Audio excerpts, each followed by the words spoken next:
The Middle Ages conjure visions of high stone walls, flickering candlelight, and quiet halls filled with sacred chants.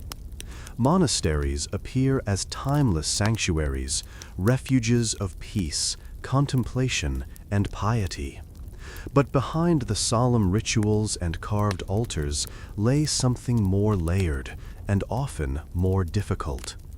Across medieval Europe, monasteries were centers of learning, land ownership, and power, but also places of discomfort, repetition, and quiet hardship. Life within these cloisters was not always as serene as illuminated manuscripts might suggest. Tonight, we'll explore what life was really like inside these walls. We'll begin with the daily routine of the monks themselves, then journey into a rebellion fueled by faith and rage. From there, we'll uncover the secrets hidden in the margins of manuscripts, and end our evening behind the heavy wooden doors of a wealthy abbot's private chambers. This is not the history you were told in school, but it's the one that lingers in stone, ink, and silence. Monasteries, especially those built in Northern Europe, were often constructed from thick, cold stone. The architecture was designed for durability, not comfort. The stone walls held onto the chill, especially in winter, and most cells where monks slept were sparsely furnished, often with just a narrow cot, a wooden bench or shelf, and sometimes a small crucifix on the wall. There was little insulation, and certainly no heat aside from what the body could generate beneath layers of wool. Even blankets were not guaranteed. Some monasteries considered excessive bedding a form of indulgence. The schedule of a monk began well before dawn. Known as the Divine Office or Liturgy of the Hours, the monastic day was punctuated by 8 canonical prayers, starting with matins, often held between 2 and 3 a.m. The ringing of the bell would stir the community into motion even on the coldest mornings. Monks rose in silence, filed into the chapel with no word spoken, and began their chants in the semi-darkness. Prayer was not optional, and lateness or drowsiness could result in quiet discipline later. After matins and lauds, a second early morning prayer, the monks returned briefly to their cells, though not to sleep. Some would read scripture or continue copying texts by candlelight. Others performed solitary chores in preparation for the work that lay ahead. Silence was typically still in effect during this time, and communication was done through a series of hand gestures agreed upon by the community. Meals were still hours away. The first meal of the day often came after terce, around 9 a.m., and was modest.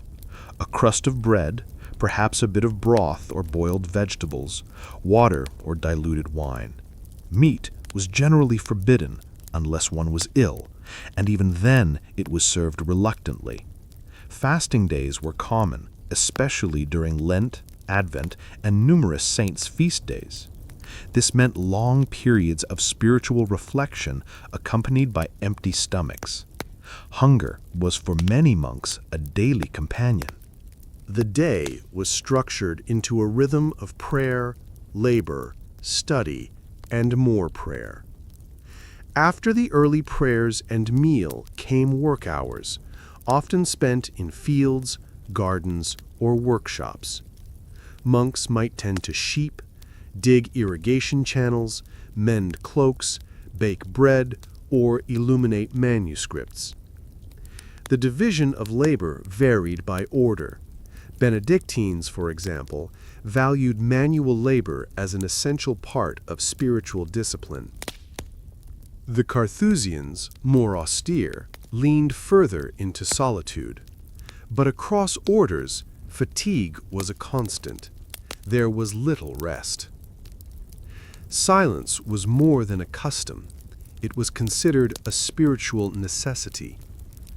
Most monastic communities imposed silence for the majority of the day, with exceptions made only for essential communication during work tasks or emergencies. Meals were taken in silence, with one monk assigned to read scripture or the lives of the saints aloud while others ate. The idea was to keep the soul focused on God, free from worldly distractions. But in practice, the lack of human conversation could be deeply isolating. Physical punishment was not uncommon. A monk who failed in his duties, falling asleep during prayers, speaking out of turn, working sluggishly, could be assigned penitential tasks, eating on the floor, fasting for an extra day, or enduring a series of silent reprimands. In some stricter communities, a monk might be physically beaten with a rod. While such punishments were framed as corrections for the soul, they reinforced a rigid hierarchy and could instill quiet fear beneath the surface of obedience. There were no private possessions. Everything was owned communally by the monastery. A monk might have a Bible, a rosary, or a single set of clothes. His boots were shared, his tools rotated, and even his bedding could be reassigned. Letters from family, if allowed at all, were read aloud by the abbot. Even thoughts were meant to be disciplined. Temptation, doubt, or desire were sins not just of action, but of the inner world. Medical care within monasteries was primitive, even by medieval standards. Monks often served as healers to both themselves and the surrounding village populations. But the understanding of illness was deeply entwined with notions of sin, imbalance of the humors, and divine punishment. A monk suffering from fever or dysentery might be bled, dosed with herbs, or isolated with prayer. The infirmary was quiet, dim, and not always comforting. Many monks died not in glory, but in silence, tucked away behind wooden doors, under the care of other novices who knew little more than they did. And yet, despite the cold, the hunger, the repetition, monks remained. They took vows that bound them for life, vows of poverty, chastity, and obedience. Some entered willingly, drawn by faith or a search for purpose. Others were sent by families as a form of piety, punishment, or economic strategy. Whatever the reason, once within the cloistered walls, their world became one of stone and scripture. There was peace, yes, but it came at the cost of personal comfort, freedom, and often joy. While monastic life is often associated with quiet contemplation and steady prayer, much of a monk's day was spent in physical exertion. Contrary to popular imagination, monasteries were not purely centers of scholarly reflection or passive devotion. There were also self-sustaining economic units that required constant maintenance, labor, and resource production. Within the monastery walls, and often far beyond them, monks were builders, gardeners, brewers, carpenters, and shepherds, working in shifts that were unrelenting in both rhythm and demand. The rule of Saint Benedict, which guided most Western European monastic orders, stated clearly that idleness is the enemy of the soul. Work was not merely a necessity, it was considered a form of prayer, a daily ritual of humility and order. As such, labor was not delegated only to lay workers or servants. Every able-bodied monk was expected to contribute. Monks rose early, and after the first liturgical hours, many headed directly into physical tasks, repairing walls, hauling grain, cutting firewood, or tending to livestock. These tasks were rarely light. Fields had to be tilled by hand or plowed with the aid of oxen, Paths had to be maintained with stone, and gardens had to be weeded meticulously. Depending on the size of the monastery, some monks would travel to outlying lands to collect rents or supervise agricultural workers. Others spent hours in workshops carving wood, forging tools, or making repairs to carts and doors. The rhythm of labor was slow but relentless, often accompanied by silence and performed in simple garments that offered little protection from the elements. Food, when it arrived, was modest and tightly regulated. The diet of a medieval monk was intentionally sparse, based on both religious ideals and practical limitations. Monks typically ate 2 meals a day, one around midday and one in the early evening, though this varied seasonally. These meals were usually composed of coarse bread, thin vegetable broth, boiled pulses like lentils or beans, and occasionally dried fruit or cheese. Meat was officially forbidden in many orders, though some monasteries made exceptions for the sick or elderly, and wealthier institutions sometimes skirted the rules under creative interpretations. Fasting days were frequent and often intense. In addition to Lent and Advent, monks observed weekly fasting on Wednesdays and Fridays, and special fasts on the vigils of saints' feast days. These fasts could mean one small meal in the evening or subsisting entirely on bread and water for the day. During particularly strict observances, even oil or butter was withheld. Hunger was not seen as suffering, but as spiritual refinement, a tool for focusing the body and the mind on higher things. Still, the experience was far from pleasant. Portion sizes were carefully controlled.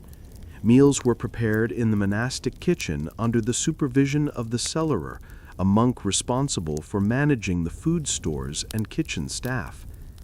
There was no second helping.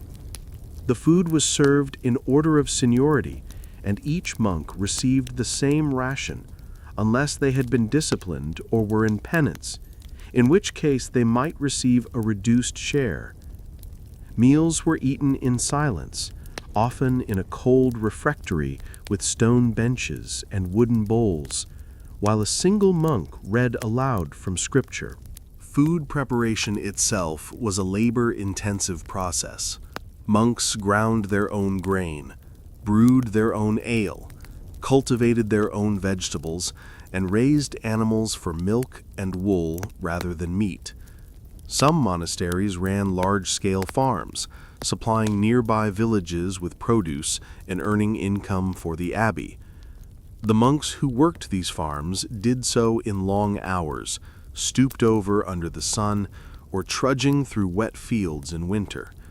The manual labor required to feed a community of dozens or even hundreds was immense and constant. Over time, certain monasteries grew wealthy and acquired large tracts of land, which were managed through tenant farming. In these cases, the monks' labor shifted from physical to administrative, but even so, many continued to work in the fields or in support roles. The cultural expectation remained, to serve the order through one's body. Retirement was rare.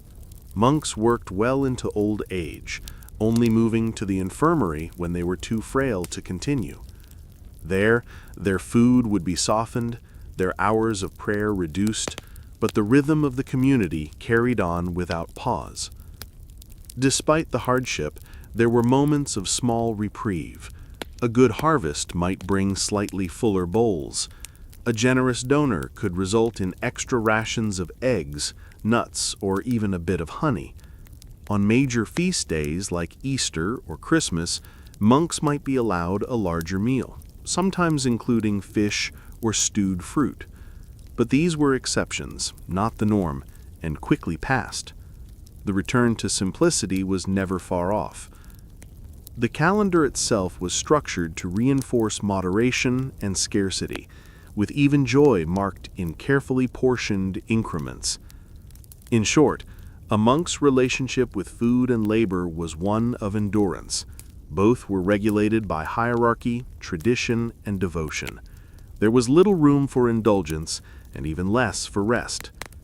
The notion of labor as suffering was ingrained not just in theology, but in the day-to-day operations of monastic life. This discipline may have nurtured faith and cohesion, but it also demanded near-constant physical effort from men who had, in many cases, joined these orders in search of peace. The body was rarely still, and when it was, it often hungered. Among the most defining aspects of monastic life was the deep and continuous commitment to silence. For those outside the cloister, silence might seem peaceful, an escape from the noise of the world. But for monks, silence was not a retreat.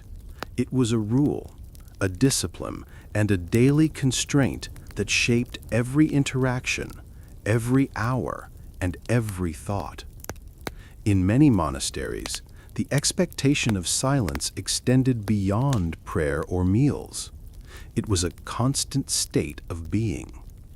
Words, when permitted, were brief and functional.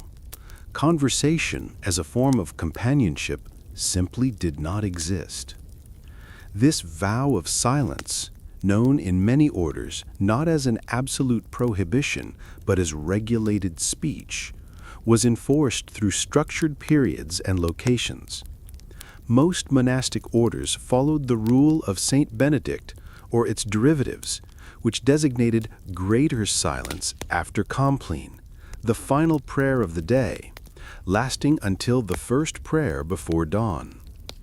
During this time, no words were to be spoken at all, except in cases of emergency. Even during the day, many areas of the monastery, such as the cloister walk, the scriptorium, and the church, were designated zones of silence. Only in certain workspaces or in chapter meetings was speaking permitted, and even then, only in necessary moderation. To facilitate this lifestyle, monks often relied on a system of hand gestures to communicate essential needs, a sign for bread, for water, for the abbot, for illness. These gestures varied slightly from monastery to monastery, but were codified enough to allow for basic understanding. Over time, this developed into a form of silent language, precise, practical, and limited. The absence of spoken words was meant to reduce distraction and ego. But for many monks, particularly novices, the adjustment was difficult. The urge to speak never disappeared. It merely had to be suppressed. Breaking the silence was not taken lightly. A misplaced word or unintended murmur could be seen as a lapse in discipline, a disruption of communal harmony. Punishments ranged from minor penances to more formal corrective actions. A monk who laughed during the meal reading, spoke without permission, or interrupted a prayer might be reprimanded privately. Repeated offenses could result in public penance. This might involve prostration before the abbot, the recitation of penitential psalms, or exclusion from certain community privileges, such as shared meals or worship. In stricter communities, breaches of silence were met with more tangible consequences. A monk might be assigned to eat his meals alone, seated on the floor of the refectory, while others dined at the table. He might be made to wear a garment of rough wool, or a sign of shame stitched into his habit. Some were temporarily forbidden from writing or reading, a serious deprivation in a setting where scripture and manuscripts were central to spiritual life.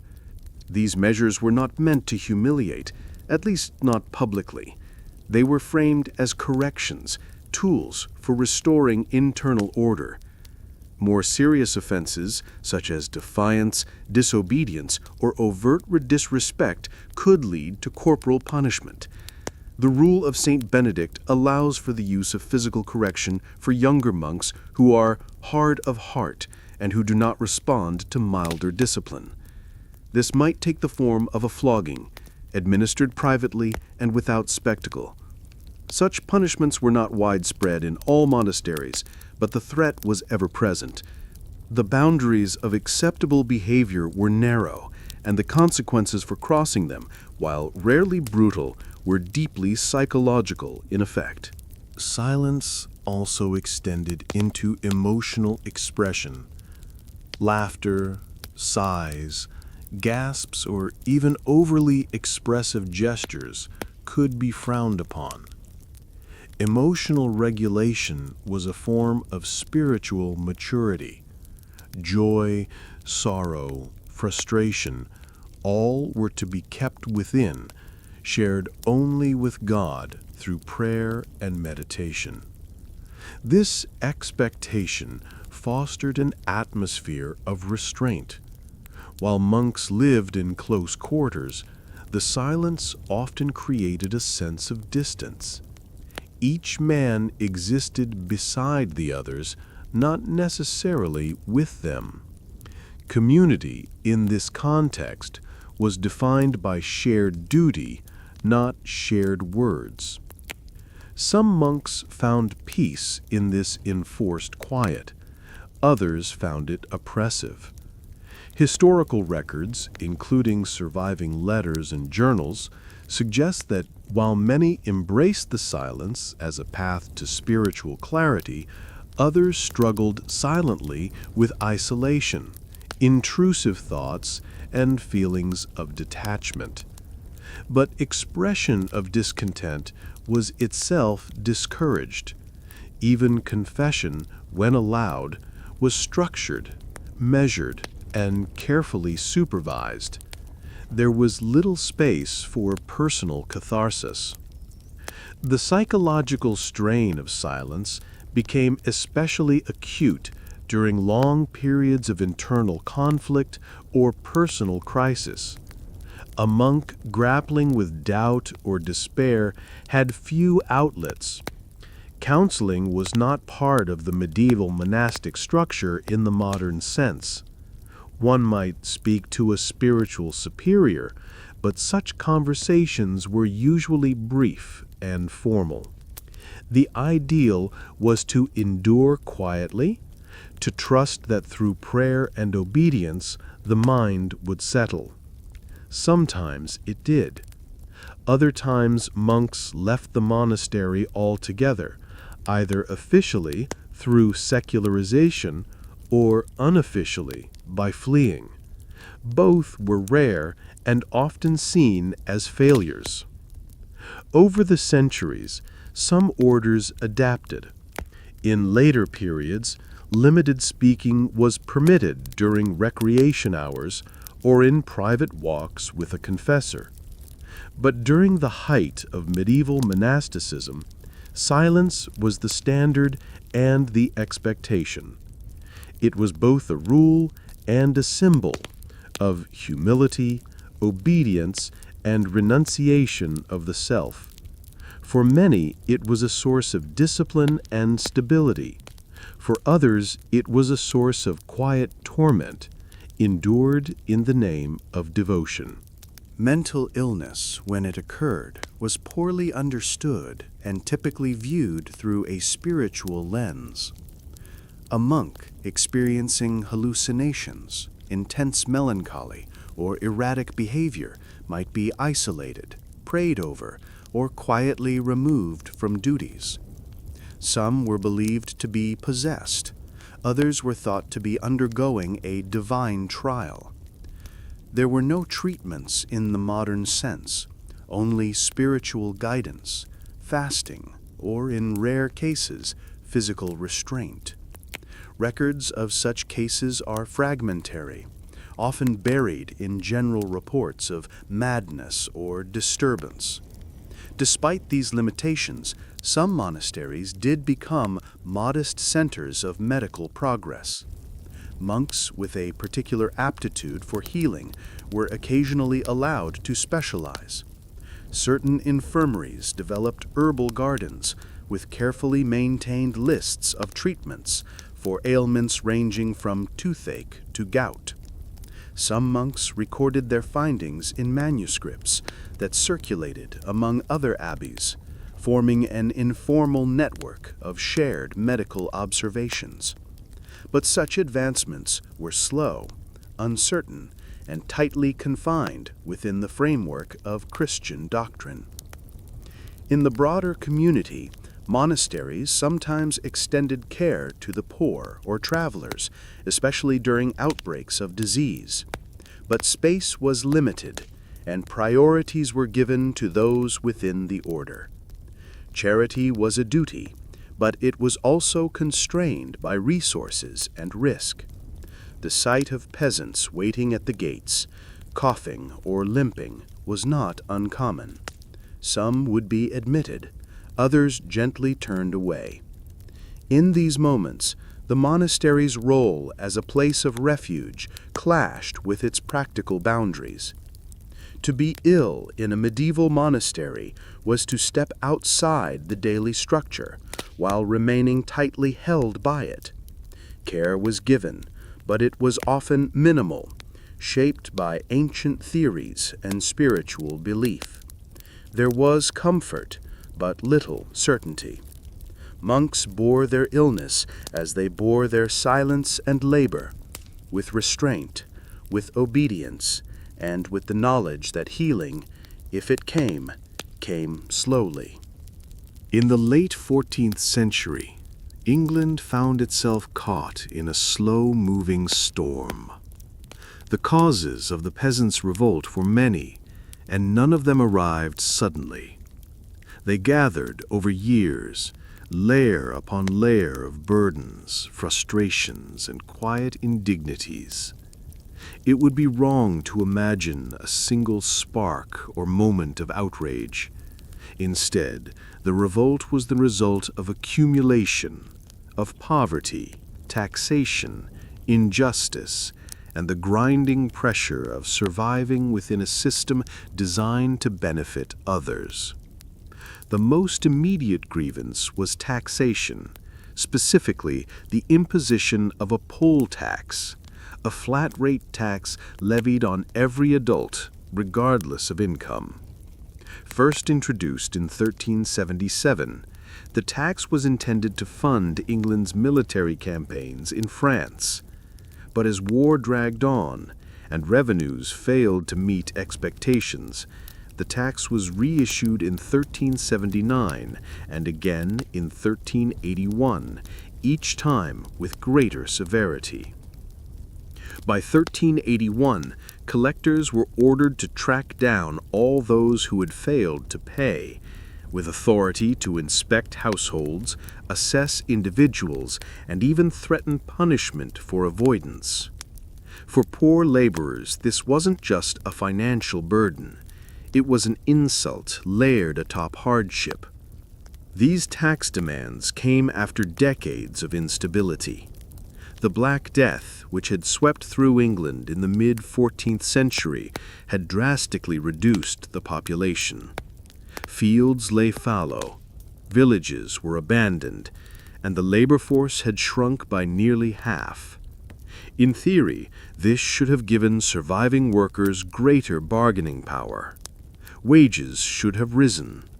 But the Statute of Laborers, passed in 1351, had fixed wages at pre-plague levels, effectively criminalizing workers who asked for more. This law wasn't just economic, it was deeply symbolic.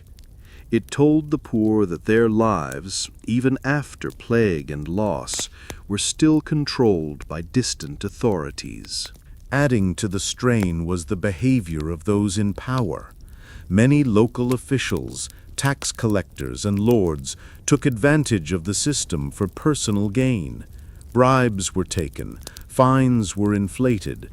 Justice, where it existed, was unevenly applied.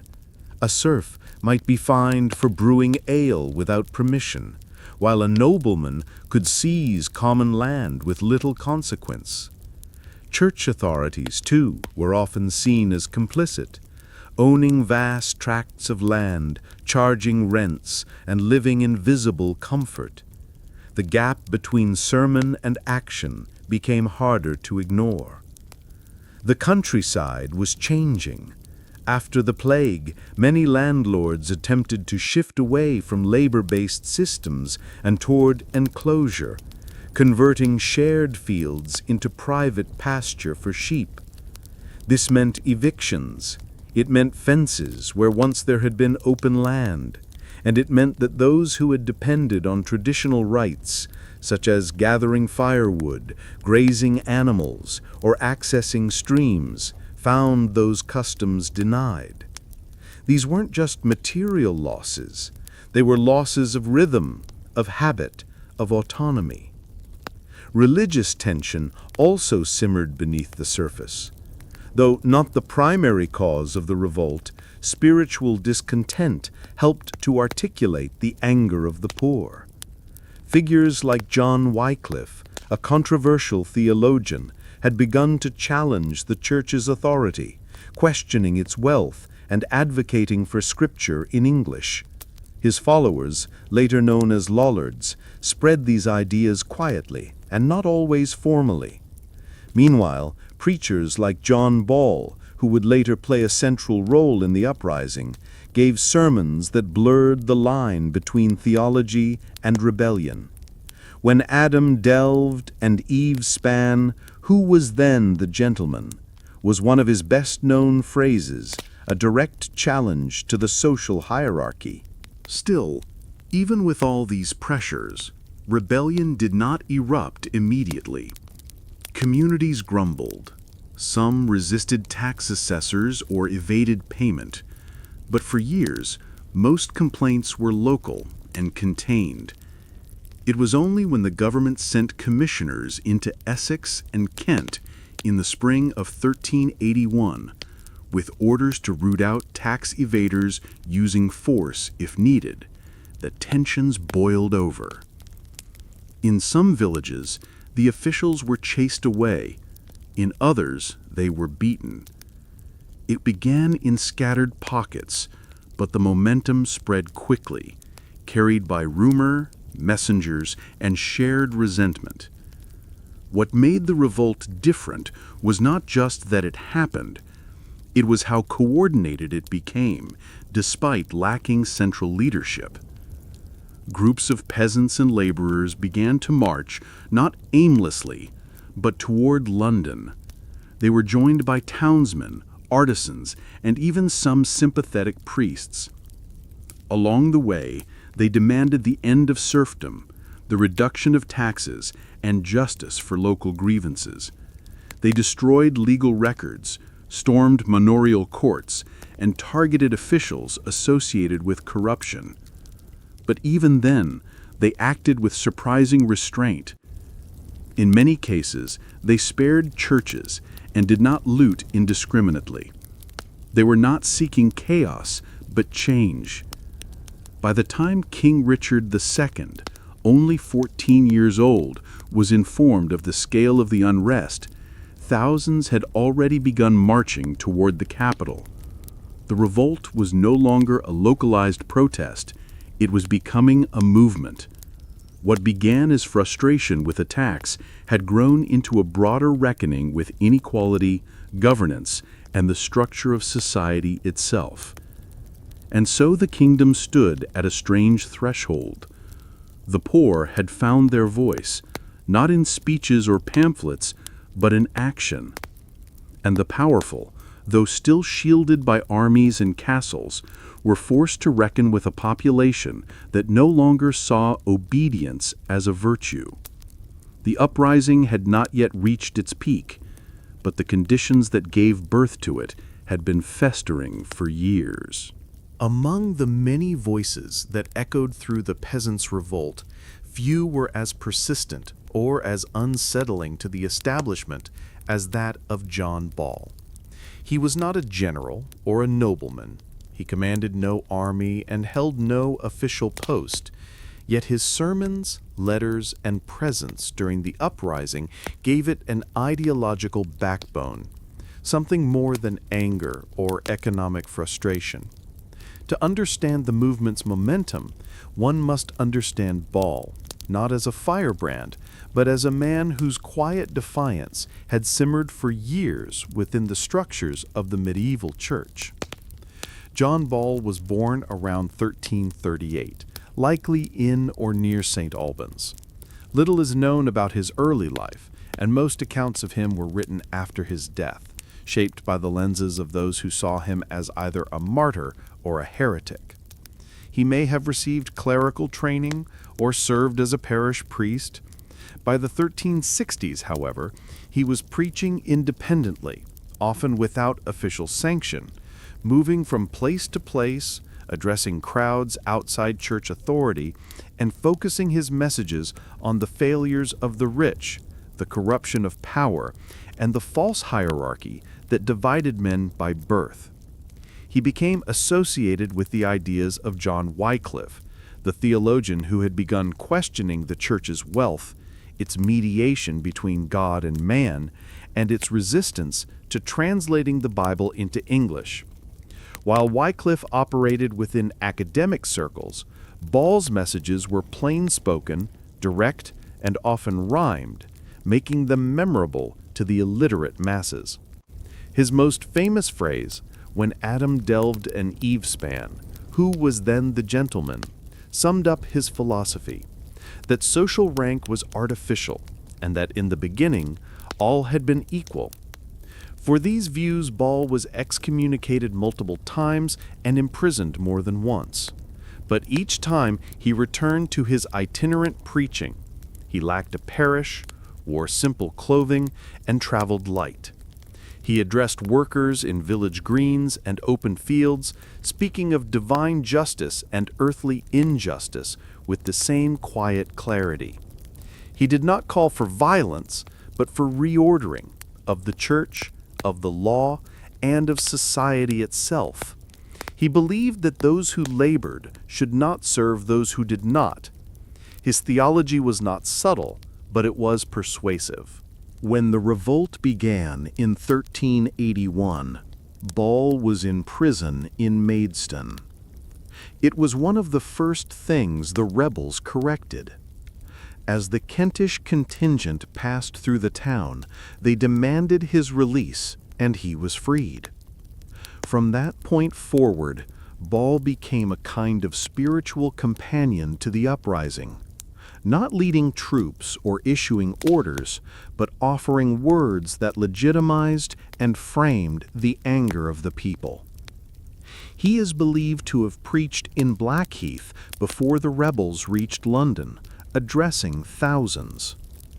His language, preserved in scattered chronicles, was theological but not abstract. He quoted scripture and then turned it toward the material world.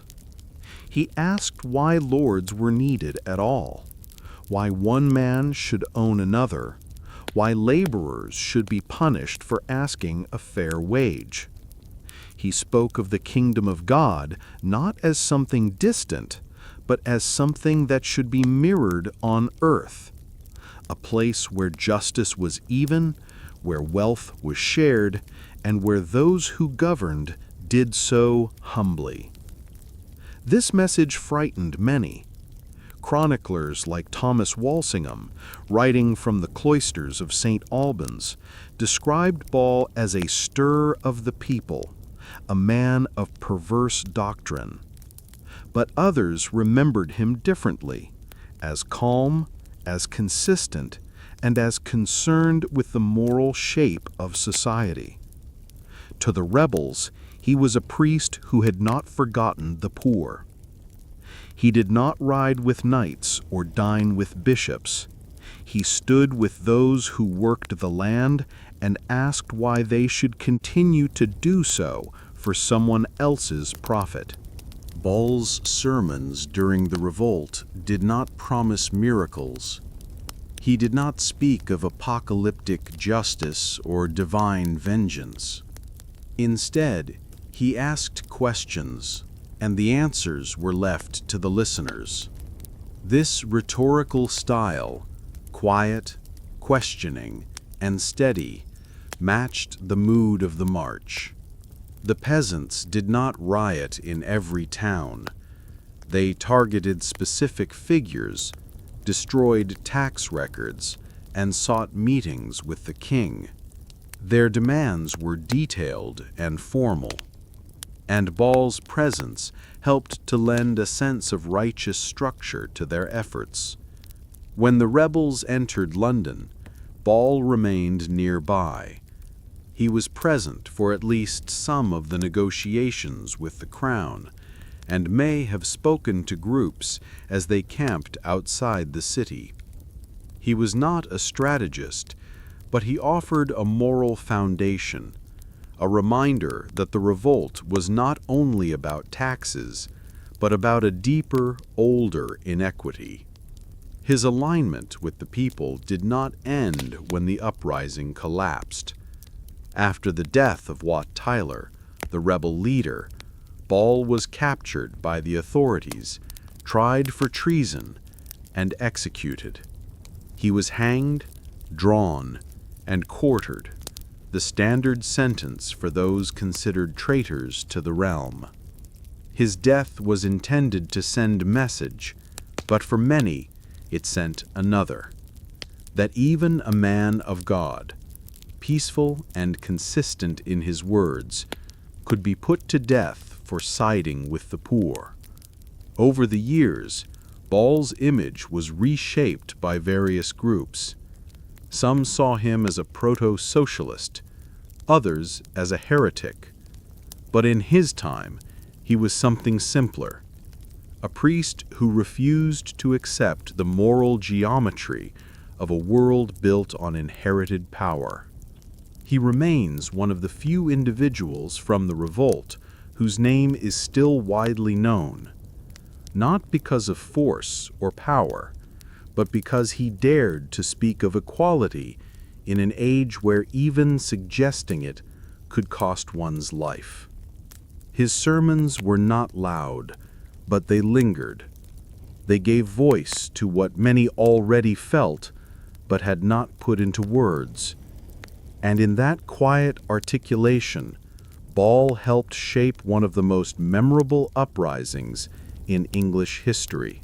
By early June of 1381, the rising tension across England had gathered not just force, but direction.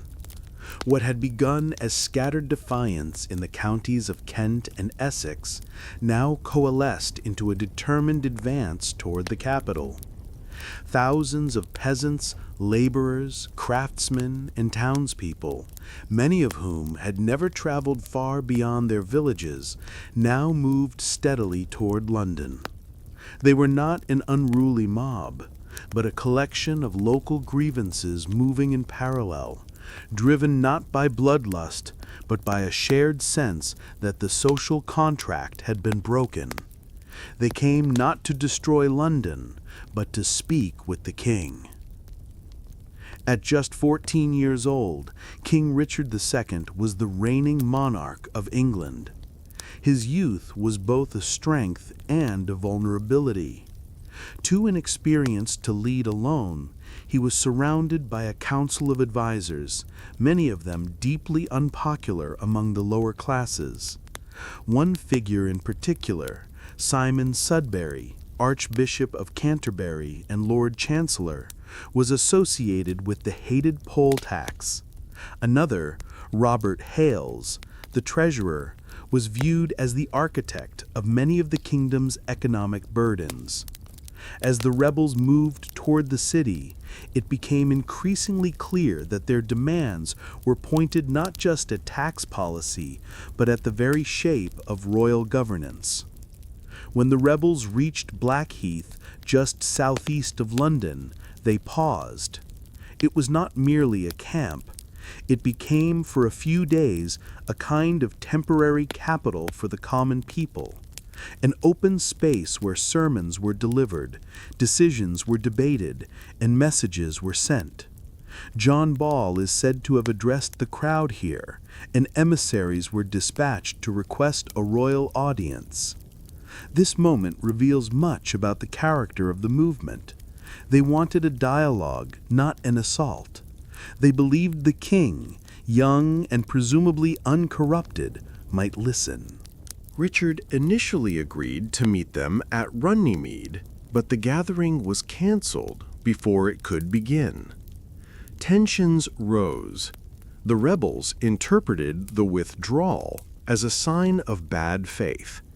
They crossed the Thames via London Bridge, whose gates were opened not by force, but by sympathetic townspeople. Inside the city, the rebels walked largely unopposed. Some looted homes belonging to officials. Others tore through archives, targeting legal records, particularly those that documented manorial obligations and labor dues. They were not interested in personal gain. They wanted evidence of their servitude erased. The royal court, meanwhile, took refuge in the Tower of London, a fortress that symbolized royal power but now stood as a cage. Inside were the king, his mother, and many of the hated advisors. On June 13, the rebels entered the tower, not by siege, but through open gates. They seized Sudbury and Hales. There was no trial. Both were executed. It was swift and, by medieval standards, not especially gruesome. The act, however, shocked the capital. It suggested that the line between protest and political purge had been crossed. Yet even then, the rebels maintained a strange discipline. They did not torch the city or attack churches. Their behavior, for the most part, was selective and symbolic. They sought not to overturn all order, but to remove those whom they saw as corrupt, and to demand reforms directly from the crown. The next day, Richard agreed to meet them in Mile End, outside the city walls. What followed was one of the most striking moments of his reign. Dressed in white and accompanied by a small escort, the boy king rode into the crowd. The rebels gathered around him, some kneeling, others standing with heads bowed. Their demands were voiced calmly: the abolition of serfdom, the reduction of rent, a general pardon for the rebellion, and the removal of corrupt officials. To their surprise, Richard agreed. He granted the charters they requested and promised reforms. The crowd cheered. Some wept. They believed they had won, and peacefully. But while part of the rebel force dispersed, another, led by Wat Tyler, remained. Tyler was a figure of some mystery, neither noble nor peasant, but a craftsman with clear command. He sought a second audience with Richard the next day, this time at Smithfield. The tone of this meeting was different. Tyler, perhaps sensing the fragility of victory, pushed for more, not just reform, but a restructuring of the entire realm. He asked for all men to be made free, for the church's wealth to be distributed, and for new laws to be made in the name of the people. Accounts differ on what happened next. Some say Tyler spoke too boldly. Others claim he acted suspiciously, sipping water without permission or drawing a dagger in insult. Either way, a confrontation ensued. The mayor of London, William Walworth, struck Tyler down, possibly with a sword or dagger. The king's retinue surrounded the scene. Chaos threatened to erupt, but in a move that would define his reign, Richard rode forward alone and addressed the rebels. "You shall have no leader but me," he is reported to have said. This moment, often described as bold or theatrical, was more likely a mixture of necessity and chance. With Tyler dead and the rebel leaders stunned, Richard promised again that their grievances would be addressed. He urged them to disperse peacefully and many did. They had no leader, no central command. They returned to their villages, believing the king had spoken truthfully. What followed, however, was a rapid and thorough reversal. Once order was re-established, the promises made at Mile End and Smithfield were declared void. The charters were revoked. Royal forces rode out to suppress remaining unrest. Hundreds of rebels were hunted down and executed, often with little ceremony. In Essex and Kent, entire villages were fined or punished. The Crown justified these actions by claiming the demands had been made under duress. Richard, once seen as a boy savior, was now described by some as cunning and cold. The Peasants' Revolt had failed in its immediate goals, but it left a deep impression. It showed for the first time in generations that the lower classes could organize, articulate demands, and reach the very heart of royal power. The March on London was not a riot. It was a negotiation at sword point, carried out with surprising structure. And Richard II's duplicity, his willingness to promise in one breath and revoke in the next, marked a turning point in how the monarchy would be perceived for years to come. The brief moment of apparent triumph for the rebels in the summer of 1381 faded with unsettling speed. Within days of the king's public promises at Mile End and Smithfield, the tone of the government and of the realm shifted from concession to retribution. The revolt, once treated with wary diplomacy, was now framed as rebellion. Royal authority, bruised and publicly challenged, sought to reassert itself through methodical punishment. The bloodless victories of the peasants gave way to a brutal and calculated campaign of vengeance. Immediately after the death of Wat Tyler, Richard II regained a measure of control over the capital. The remaining rebels, many of whom had witnessed the killing, were left leaderless and confused. Some dispersed in silence.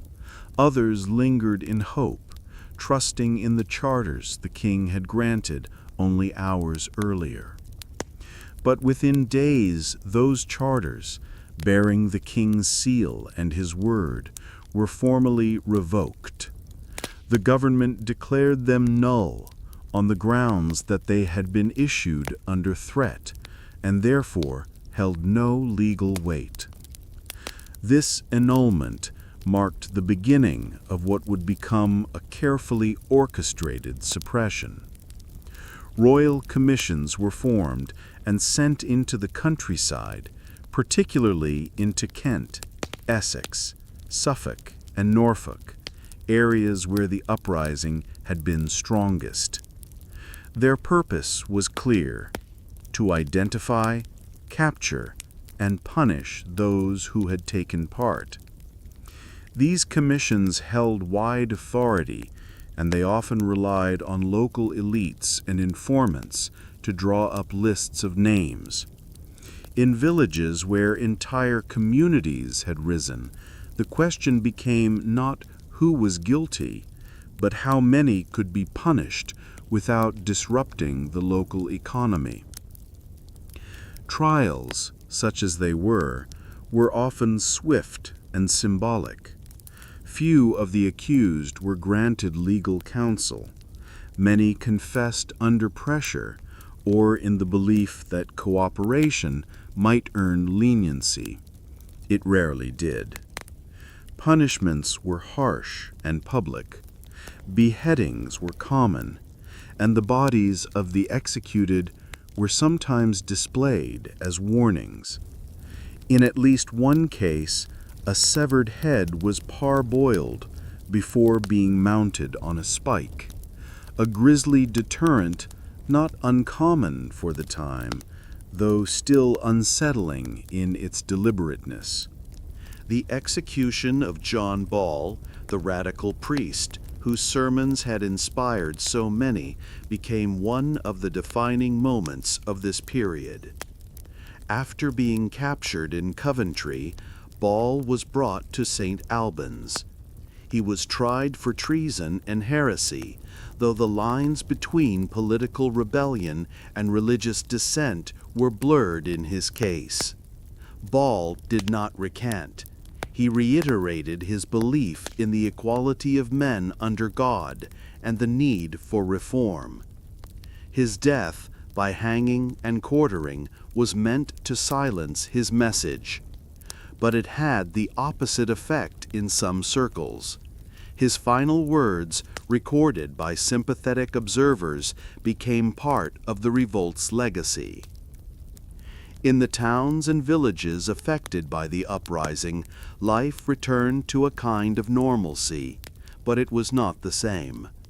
The violence had left scars, not only on the bodies of the punished, but on the collective sense of possibility.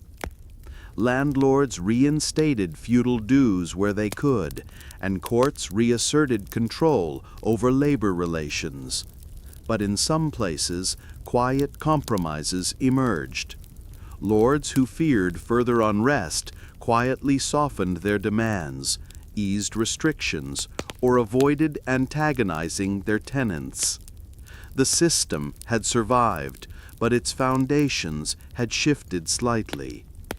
The Crown, for its part, was keen to portray the suppression as a restoration of order. Chronicles written in the following years emphasized the righteous anger of the monarchy, the loyalty of the nobility, and the supposed chaos unleashed by mob rule. But these accounts also betray a sense of unease. The speed with which the rebels had organized, the clarity of their demands, and their peaceful occupation of London had unnerved the elite. It was no longer possible to dismiss the common people as voiceless or passive. They had demonstrated their ability to act collectively and intelligently on a national stage. One of the long-term consequences of the revolt was its effect on legislation. In the immediate years that followed, Parliament became more cautious in its demands, particularly with regard to taxation. The poll tax, which had been the final spark for the revolt, was quietly abandoned. Future taxes were assessed with greater attention to public response. The memory of 1381 lingered in the halls of power, not only as a cautionary tale, but as a reminder of the fragile line between governance and provocation. The countryside, too, held on to its memories. Oral histories, local songs, and community traditions kept the events of the revolt alive long after the chronicles had moved on. In Kent and Essex, the names of rebels became part of family lore. Some descendants preserved relics, such as charters or fragments of correspondence, even if they were no longer valid. The rebels had not won, but they had not been entirely defeated either. Their questions about freedom, labor, and the legitimacy of power remained in the cultural bloodstream. It is important to note that not all the rebels were peasants in the strictest sense. Many were urban laborers, craftsmen, and even minor officials. Their participation underscores the broad base of support for reform and the permeability of class lines at certain levels. The ruling class, though quick to re-establish control, had glimpsed a future in which their authority might no longer be taken for granted. The bloody aftermath of the revolt, then, was not simply punitive. It was performative. It was a message to the kingdom, carefully scripted and brutally executed. But beneath the surface, something had changed. The dream of a freer society had been spoken aloud. It had marched on London, stood before the king, and briefly imagined a different future. That it ended in blood did not erase its significance. If anything, it cemented it. The revolt of 1381 would be remembered for generations, not as a success, but as a threshold, a moment when the governed reminded the governors that obedience was not infinite, and that even the quietest lives could, when pushed too far, shake the foundation of a kingdom. In an age long before printing presses, mass literacy, or digital screens, the creation of a single book was an act of endurance, devotion, and labor spread across months or even years. To hold a manuscript in one's hands was to touch not only the ink and vellum, but the accumulation of time itself. Time measured not in minutes, but in careful gestures, in deliberate brush strokes, and in the quiet scratch of quills on parchment. The process began not with words, but with animals. The preferred material for medieval manuscripts was vellum, a parchment made from the skins of calves, sheep, or goats. Preparing it required meticulous treatment. The hides were soaked in lime to loosen the hair, then stretched tightly across wooden frames. There, they were scraped with curved knives to remove any remaining tissue, producing a smooth, pale surface ideal for writing. The result was a sheet that retained the faint memory of its origin. Subtle veins visible beneath the surface, a slight scent of organic matter, and occasional imperfections that the scribe would have to work around. Once the parchment was ready, it was folded into quires, usually groups of 4 or more sheets folded together to create multiple pages. These quires were stitched loosely to form the structure of the book, but the true labor was yet to come. Before any text was applied, each page had to be carefully ruled, either with lead, ink, or incised with a blunt stylus. These lines would guide the scribe's hand, ensuring uniform text and spacing across the entire manuscript. Even this stage demanded patience. Mistakes here would misalign the text, and erasing vellum was difficult, often leaving scars.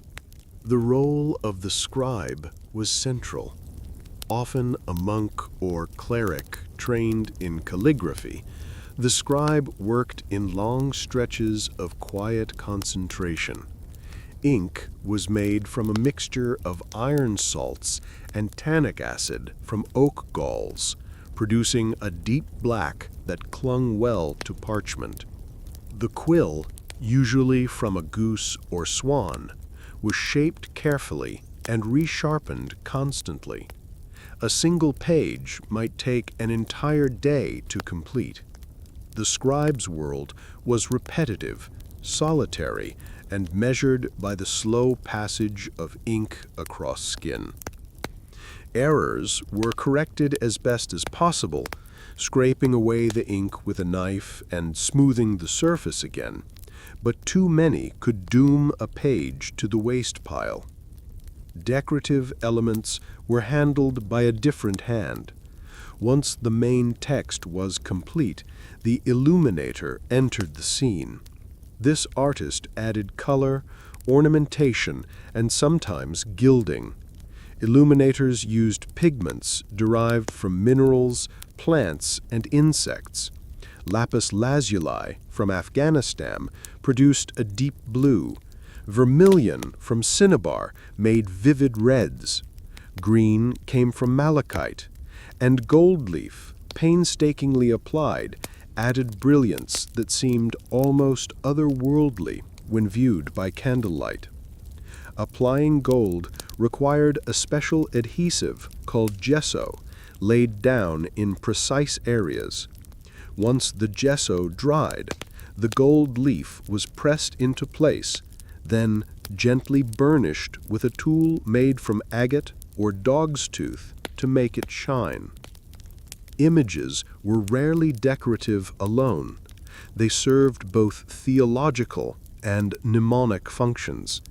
A painted scene might depict a biblical event, a saint, or a symbolic figure, not merely to beautify, but to anchor the reader's memory or contemplation. Margins were sometimes left bare, sometimes filled with floral designs, animals, or geometric patterns. These were not random. They followed traditions, visual cues, and occasionally playful nods to the text or the reader. In some cases, entire scenes of daily life were tucked into the margins: peasants working, nobles hunting, monkeys mimicking monks. These touches of whimsy coexisted with sacred narrative, creating a layered experience for the viewer. Manuscripts could be enormous, like a choir book read aloud by a group, or small enough to be held in one hand for private devotion. Their bindings varied, from plain wooden boards wrapped in leather to ornate covers studded with jewels or carved ivory. The final step in the process often involved a rubricator, who added red ink headings, and a corrector, who reviewed the manuscript for errors or inconsistencies. Only then was a book considered complete. It is easy to imagine these books sitting on altars or library shelves, but many were intended for private patrons, nobles, wealthy clergy, or occasionally merchants who could afford such luxuries. Their cost was immense. The time, materials, and labor involved in producing even a modest manuscript made it more valuable than most possessions. To own a book was not merely to have access to information. It was a symbol of status, piety, or scholarly achievement. These books were rarely read in the modern sense. They were contemplated, read aloud slowly, or used in rituals. Their words were often in Latin, a language not spoken by most of the population, but sacred in tone. The pace of reading was slow, guided by candlelight, incense, and the rhythm of the monastic day. The manuscript was a companion to prayer, study, and repetition, not a tool for quick reference. Today, when we view medieval manuscripts in museums or digital archives, we see the end product. But to understand them fully, one must consider the hours spent preparing vellum, the quiet discipline of the scribe, the careful mixing of pigment, the steady hands that applied gold to page. Each book is a repository of labor, a silent record of craftsmanship carried out in long, uneventful days behind cloistered walls. They were not just texts, they were time made visible.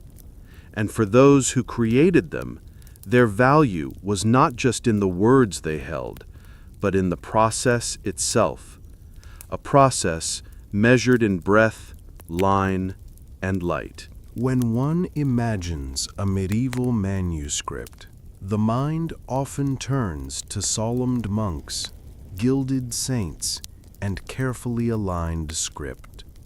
Yet between those dignified lines, in the narrow spaces of the margins, a stranger world often unfolds.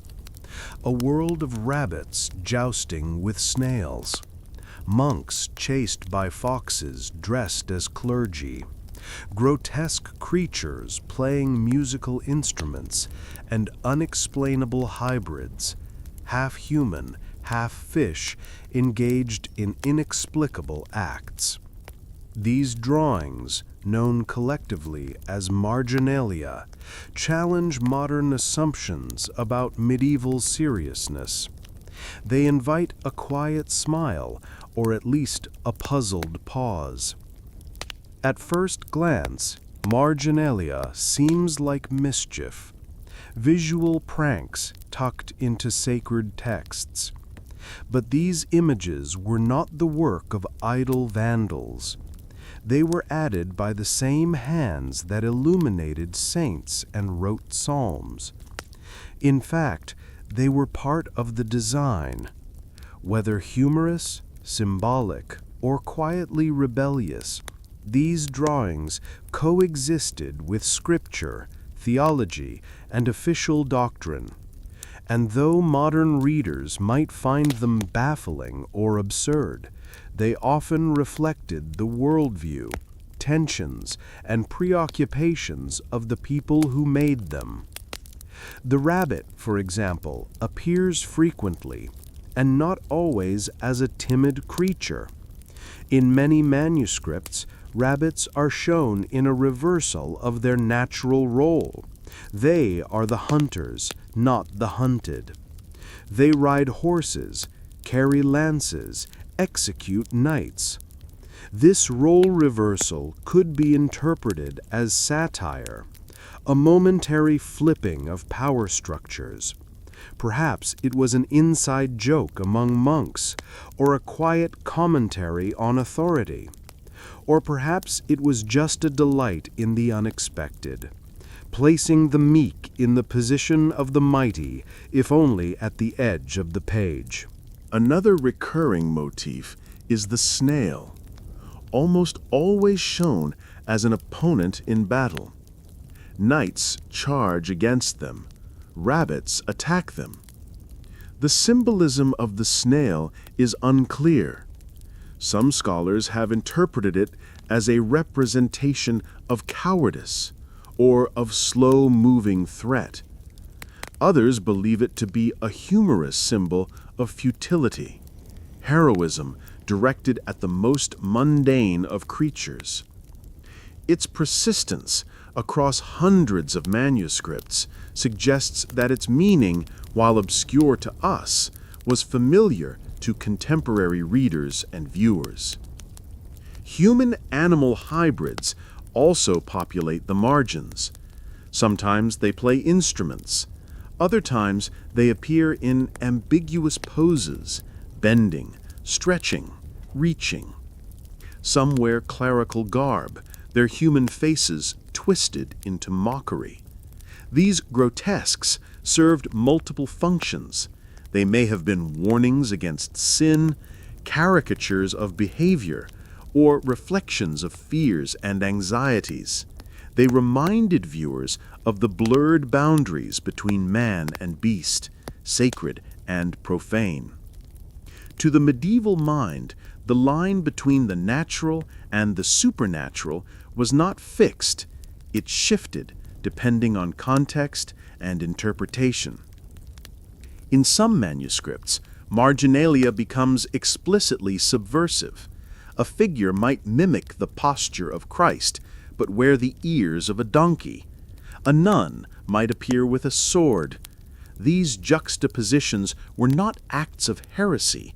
They were commentary, coded and visual, embedded within safe boundaries. Monasteries were places of conformity, but within that structure, humor and criticism found expression. Marginalia offered a kind of relief valve, a space where the unsaid could be hinted at, where absurdity could live beside holiness. It's important to note that not all marginalia was humorous. Some featured detailed botanical drawings, astrological symbols, or even complex calendars. Others contained monastic doodles, practice patterns, calligraphic experiments, or scribal signatures. Some scribes left comments in the margins. "This parchment is hairy," or "Thank God it is finished." These glimpses into the lived experience of scribes are rare but illuminating. They remind us that manuscript production was not only a holy task, it was a job, often tedious, repetitive, and cold. In manuscripts made for wealthy patrons, marginalia sometimes reflected the tastes of the buyer. Nobles might request scenes of hunting, coats of arms, or mythological beasts. In these cases, the margins became spaces of personal expression, status symbols, visual references to family history, or even moments of personalized flattery. The boundary between sacred and secular blurred in these commissions.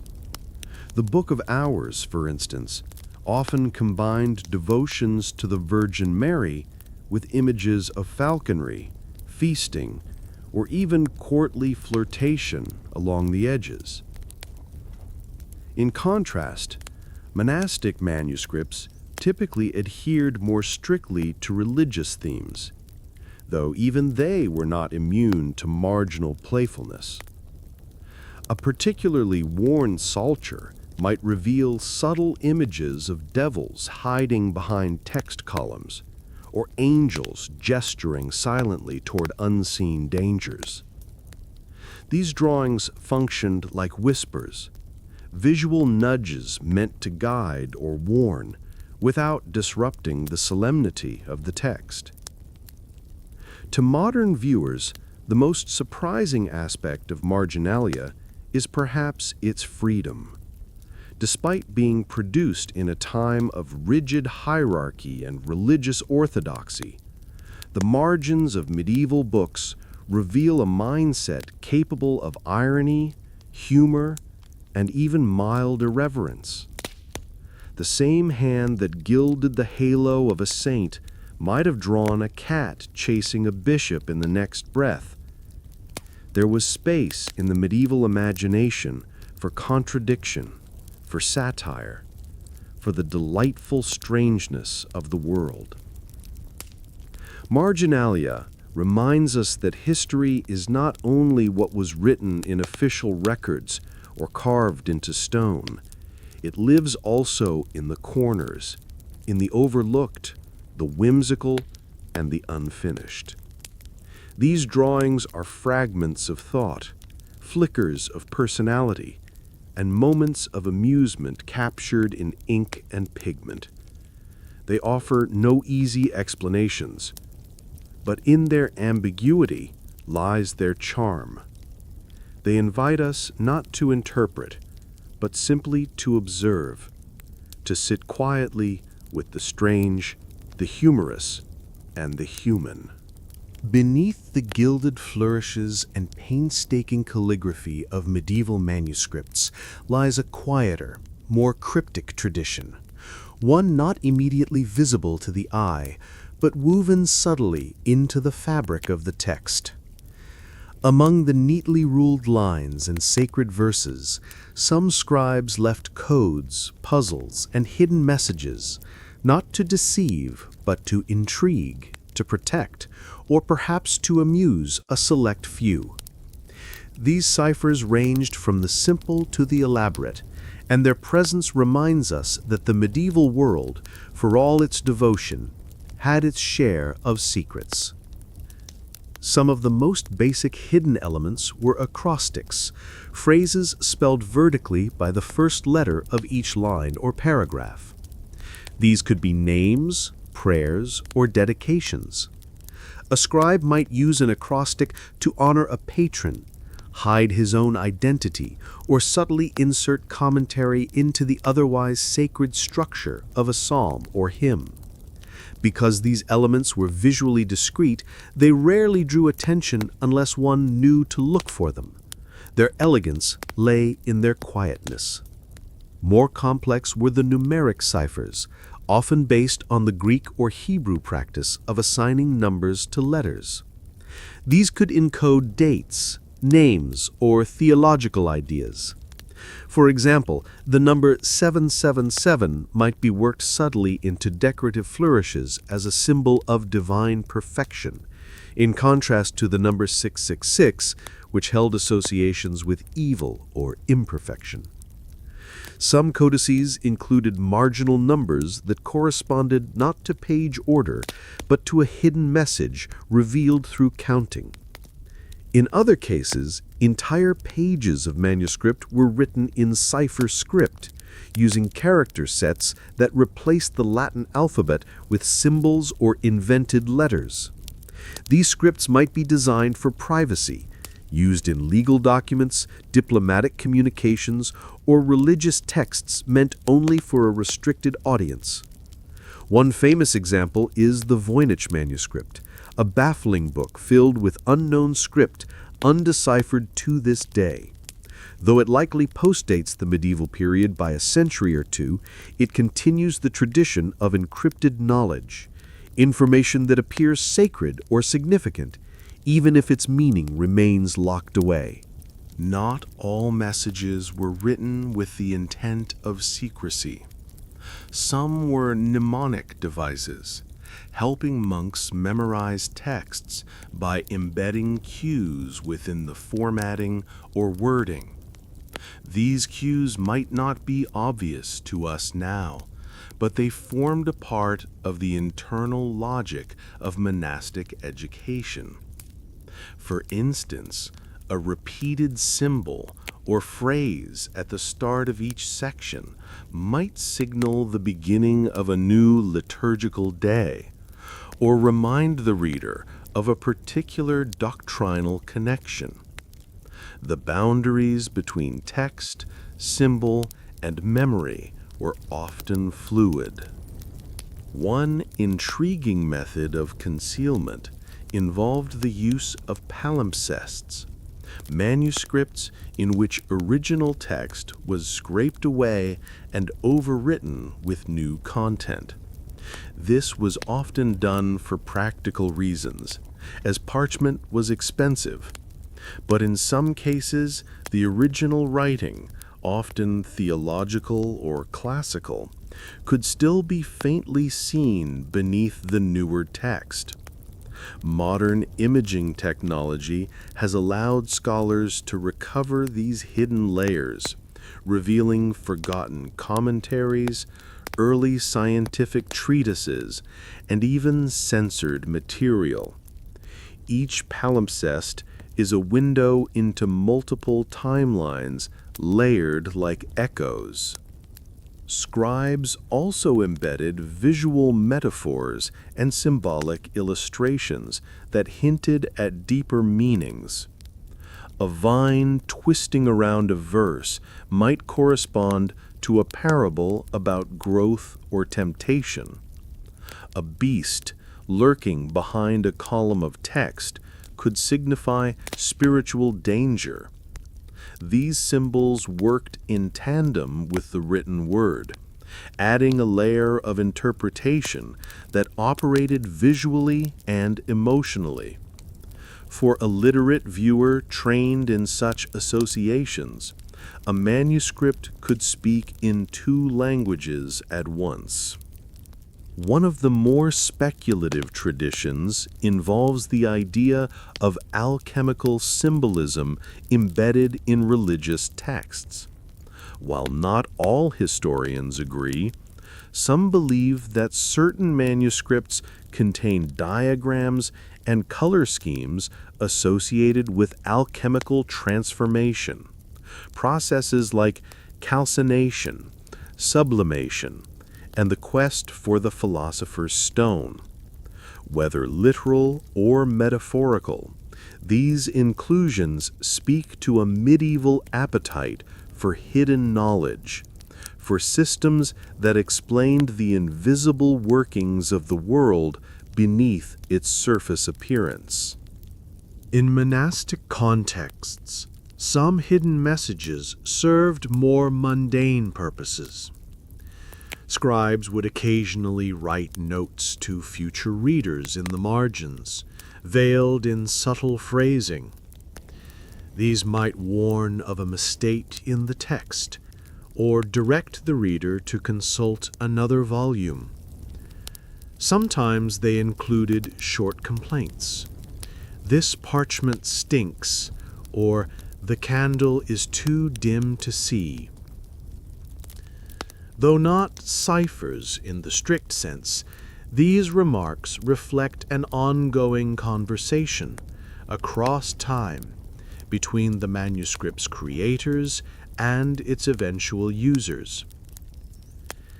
There were also manuscripts that played with the structure of language itself, poems that read the same forwards and backwards, texts written in spirals or mazes, verses that required specific folding of the page to reveal their meaning. These were not practical reading aids. They were experiments, acts of playful scholarship or meditative devotion, expressed through form rather than content. Their difficulty was part of their meaning.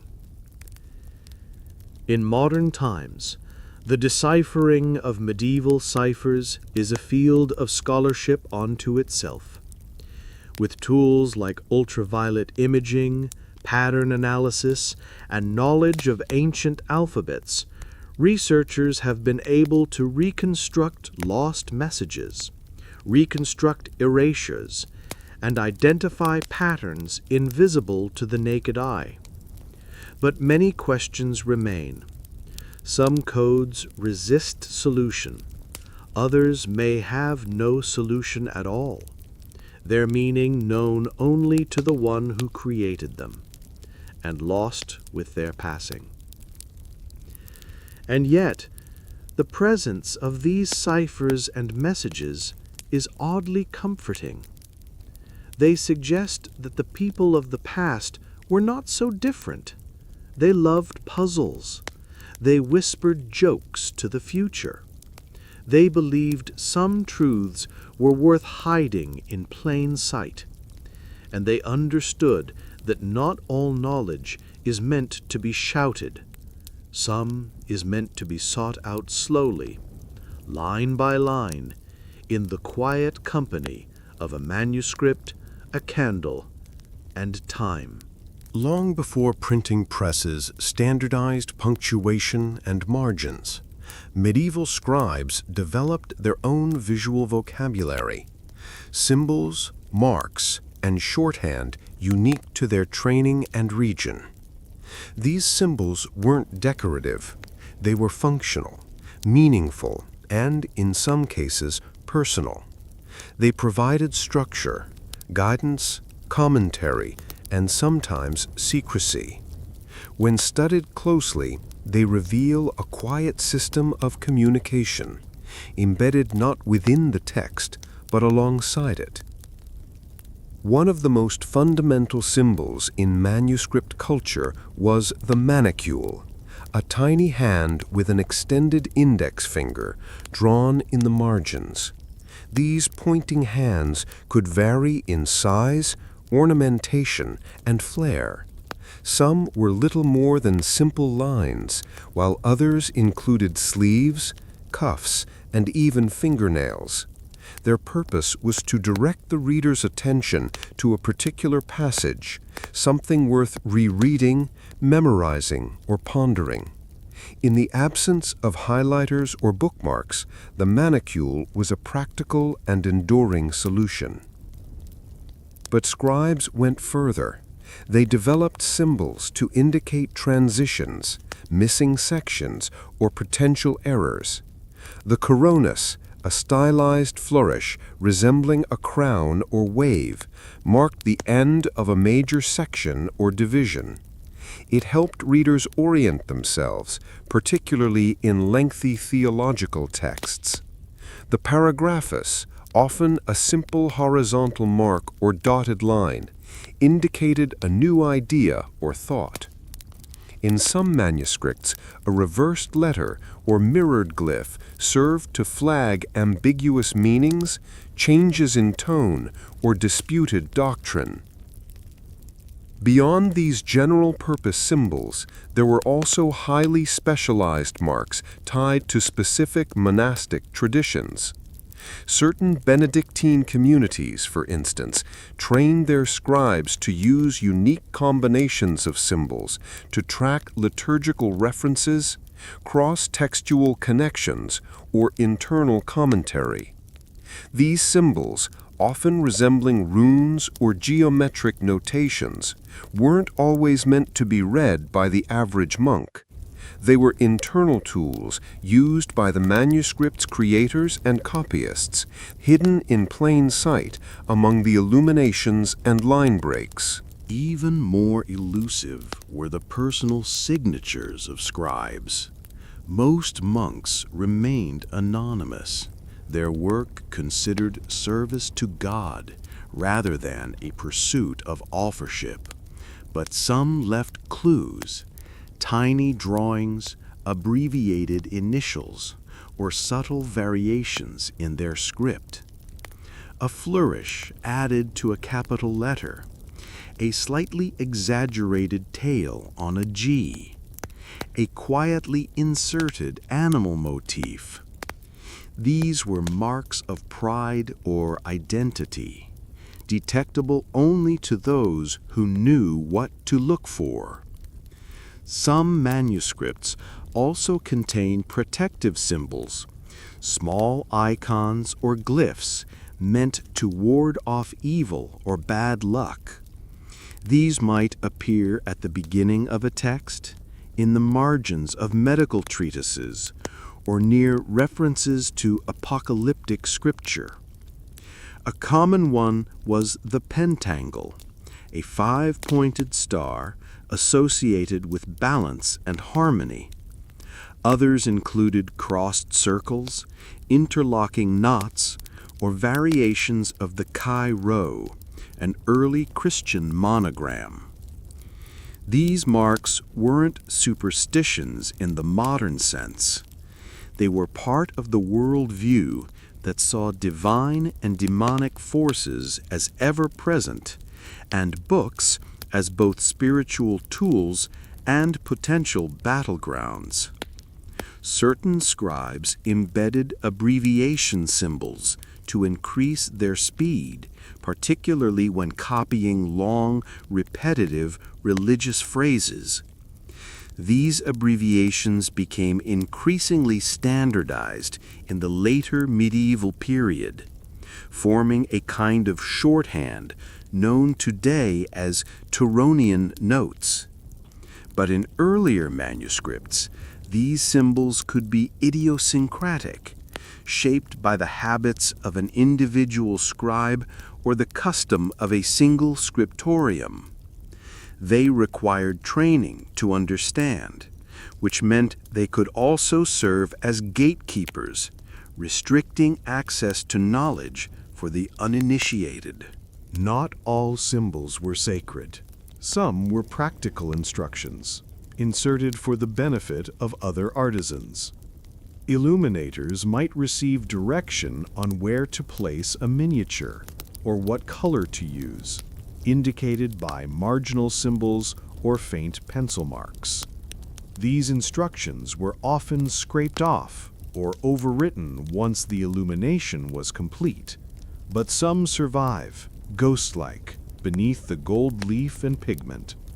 They remind us that manuscripts were collaborative endeavors, produced not in isolation, but through quiet teamwork over months or years. And sometimes symbols served satirical or playful roles. In a few secular manuscripts, readers have found tiny icons that appear to mock the text itself, like a devil laughing at a homily, or a snail correcting a line of Latin. These marks, while rare, suggest that not every scribe saw their work as purely solemn. There was room for wit, even in the margins, not disruptive, but subtle, just enough to raise an eyebrow, never a scandal. Perhaps most fascinating are the symbols we don't understand. Despite centuries of scholarship, Some marks resist interpretation. They appear too consistently to be accidental, yet their meaning remains elusive. It's possible that they were known only to a small circle, or that their meaning has been lost with the passage of time. But even this lack of clarity adds to their value. They are reminders that history, for all its study, retains mysteries. Signposts left by people who never expected to be remembered. As modern readers, we are often drawn to the text, to the meaning of the words, the message of the page. But medieval manuscripts ask us to look at the whole object, the shape of the letters, the spacing of the lines, the tiny hand pointing toward a half-forgotten sentence, the flourish that marks a turning point, the animal hidden in the curve of a letter Q. In this way, medieval manuscripts were more than books. They were visual compositions, designed not just to be read, but to be experienced. At the far end of the cloister, behind a thick oak door reinforced with iron bands, lay the abbot's chamber, an austere yet privileged domain, set apart from the communal spaces of the monastery. The room was not grand in the modern sense, but within the monastic context, it was a space of quiet power and rare comfort.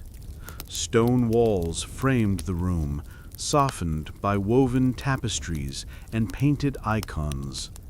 A hearth stood along one wall, its embers tended regularly, ensuring a steady warmth uncommon in the rest of the monastery. The abbot's bed, raised on a wooden platform, was wider and better constructed than the simple straw pallets used by the monks. It was covered in linen sheets and woolen blankets, often dyed in muted tones of green or blue. A small desk, perhaps the most prized object in the room, held neatly arranged parchment, quills, and a few books, including a breviary and a well-worn copy of the Rule of Saint Benedict. Though modest by noble standards, this chamber signified authority within the cloister walls. The abbot did not live entirely alone. He was attended by a small group of assistants whose duties were as much ceremonial as they were practical. The chamberlain ensured the abbot's clothing was mended, clean, and seasonally appropriate. Robes were often made of finer wool, and in wealthier monasteries they might be trimmed with fur in winter months. The cook assigned to the abbot prepared simple meals, but with better ingredients: fresh bread, cheese, fruit, and, on occasion, a poached fish or piece of roasted fowl. These meals were taken in solitude, or, on more formal days, shared with visiting guests or officials. In larger monasteries, the abbot employed a scribe, a monk skilled in writing and trained in managing correspondence. Letters to bishops, local lords, or even the king passed through this office. These communications were carefully phrased, respectful of hierarchy, and always written in a hand that reflected the dignity of the abbot's position.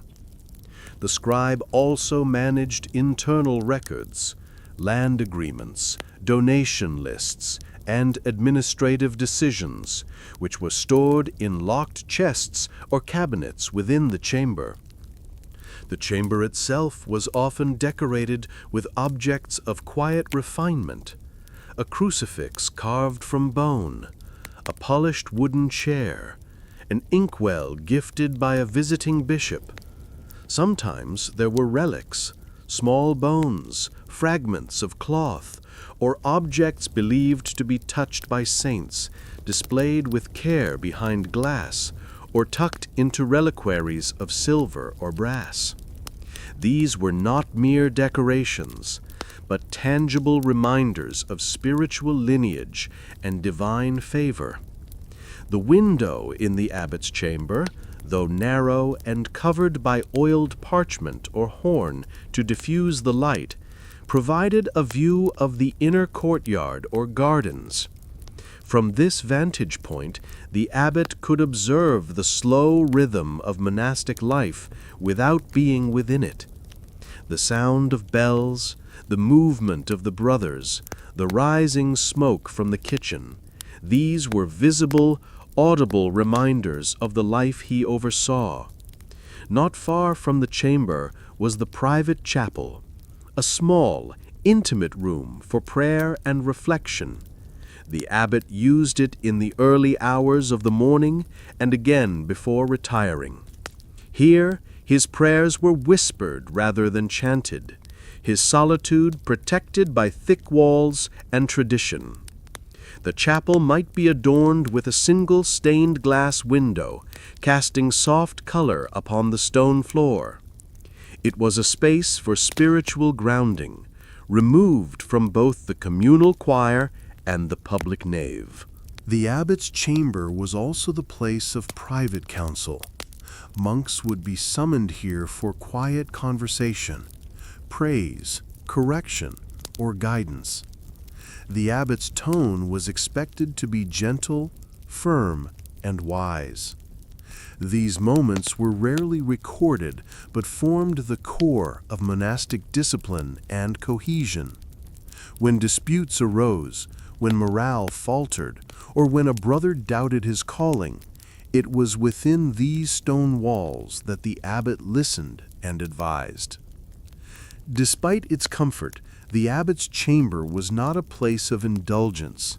It was a working space, a site of responsibility, and a quiet symbol of the monastery's structure.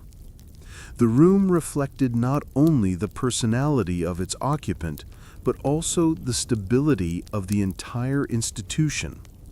It had to be clean, orderly, and silent.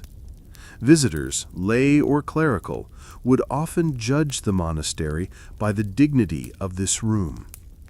And so each day began and ended within these walls, from the first flicker of the lamp in the pre-dawn dark to the final prayer muttered before extinguishing the candle. The abbot's life unfolded quietly. The chamber, though set apart, was never isolated. It was connected, through parchment, bell, and voice, to the lives and labors of those outside its door. In the quiet world of a medieval monastery, meals were more than sustenance. They were ritual, regulation, and rank made visible. For the common monks, dining was silent, communal, and modest. For the abbot, however, meals reflected his elevated position within the cloister's hierarchy. While still marked by restraint, the abbot's meals were served separately, often in a small private dining room adjacent to his chambers, or in a designated area called the refectorium privatum. Here, the table was longer, broader, and covered in a clean cloth, white or cream, changed regularly. The abbot sat on a high-backed wooden chair, sometimes cushioned. On feast days or during visits from noble guests, silverware might replace the usual wooden spoons and knives. Bread was served in large, rounded loaves, often accompanied by cheeses made from the monastery's own herds. Butter, soft or salted, was placed in small ceramic dishes, and drinking vessels, simple but polished, held wine or weak ale. Meals followed a careful rhythm. Breakfast, often taken alone, was light, perhaps a small portion of bread, a slice of fruit, and warm water with herbs. The midday meal, served after the main religious offices, was more substantial.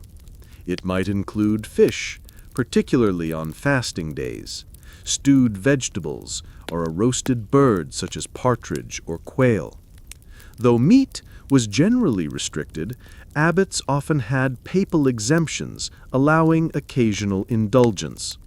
Still, even these meals remained deliberately plain, prepared without heavy spices or lavish sauces, out of respect for monastic values. The kitchen staff assigned to the abbot were among the most skilled in the monastery.